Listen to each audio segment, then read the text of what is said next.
मध्य प्रदेश में मार्च का महीना शुरू होते ही तापमान में वृद्धि होने की संभावना है, जिससे कई क्षेत्रों में लू की स्थिति जल्द ही शुरू हो जाएगी। मौसम वैज्ञानिकों का पूर्वानुमान है कि भूमध्य रेखीय प्रशांत महासागर में कमजोर होते ला नीना चरण और तटस्थ हिंद महासागर द्विध्रुव की स्थिति पूरे महीने सामान्य से कम वर्षा और सामान्य से अधिक तापमान में योगदान देगी। पहले सप्ताह के दौरान इंदौर, उज्जैन और अन्य आसपास के क्षेत्रों में न्यूनतम रात्रि तापमान सामान्य से 2-3 डिग्री अधिक रहेगा।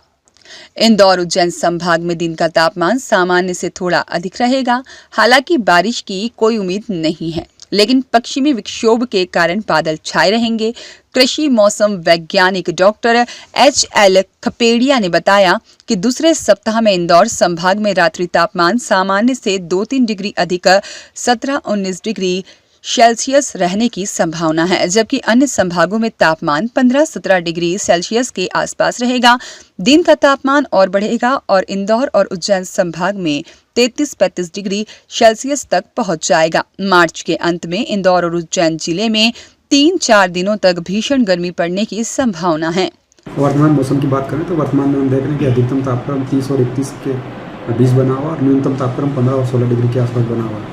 यदि हम पिछले दिन की बात करें तो 2 दिन पहले तक ये जो अधिकतम तापक्रम है वो 33 और 34 डिग्री हो गया था और जो न्यूनतम तापक्रम है वो 17 और 18 डिग्री के आसपास पहुंच गया था। 2 दिन में हमने देखा कि हवाओं की दिशा और गति में दोनों में परिवर्तन आया और सुबह और शाम को जो नमी या आर्द्रता कहें वो बढ़ी। उसकी वजह से हमने देखा कि अधिकतम और न्यूनतम तापक्रम दोनों में 1.5 से 2 डिग्री की गिरावट दर्ज की गई। यदि हम आने वाले दिनों की बात करें तो आने वाले दिनों में 5 और 6 तारीख को हम देखते हैं जो अधिकतम और न्यूनतम तापक्रम है वो अधिकतम तापक्रम है वो 30 और 31 के आसपास रहेगा और जो न्यूनतम तापक्रम है वो 14 और 15 डिग्री के आसपास रहेगा। यानी कि हम ये कह सकते हैं कि सुबह और शाम को नमी अधिक होने के कारण अधिकतम और न्यूनतम दोनों प्रकार के तापक्रम में 1.5 से 2 डिग्री की गिरावट 6 तारीख तक देखने को मिलेगी। उसके बाद में हम देखते हैं तो मौसम में एक बार फिर परिवर्तन देखने को मिलेगा और हवाओं की दिशा भी बदली हुई दिखाई देगी। तो 6 तारीख के बाद में आप देखते हैं तो फिर जो अधिकतम तापक्रम है वो 35 और 36 के आसपास पहुंचने की संभावना है और जो न्यूनतम तापक्रम है वो भी बढ़कर 21 और 21.5 के आसपास पहुंचने की संभावना व्यक्त की जाती है। ऐसा माना जा रहा है कि फरवरी में से ही गर्मी पड़ना,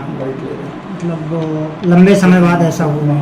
असल में ये सब जलवायु परिवर्तन के सिम्टम्स या लक्षण कह सकते हैं जो हमको दिखाई दे रहे हैं कि इस बार जो बारिश भी जो होना थी वो नहीं देखने को मिली और ठंड भी हमने देखा कि ठंड देखने को मिली, लेकिन 2 दिन 3 दिन देखने को मिली और कड़ाके की ठंड जो हम उम्मीद कर रहे थे कि कम से कम 1 सप्ताह या 1 सप्ताह से ज़्यादा रहे वैसी दिखने को नहीं मिली। और इस बार गर्मी भी हम ये कह सकते हैं कि गर्मी भी देखने को मिलेगी, एकदम से बढ़ जाएगी या कम हो जाएगी। ये जो सिम्टम्स हैं ये 10 साल के डाटा के आधार पर देखा जाता है। तो 10 साल में जो जलवायु परिवर्तन होते हैं उसके असर दिखाई देते हैं। उसकी वजह से हम कह सकते हैं कि जो जलवायु परिवर्तन की जो हम बात कर रहे थे परिवर्तन के दिखाई देने की वो अब धीरे धीरे परिलक्षित हो रही है। ब्यूरो रिपोर्ट, सत्याग्रह न्यूज़, मध्य प्रदेश।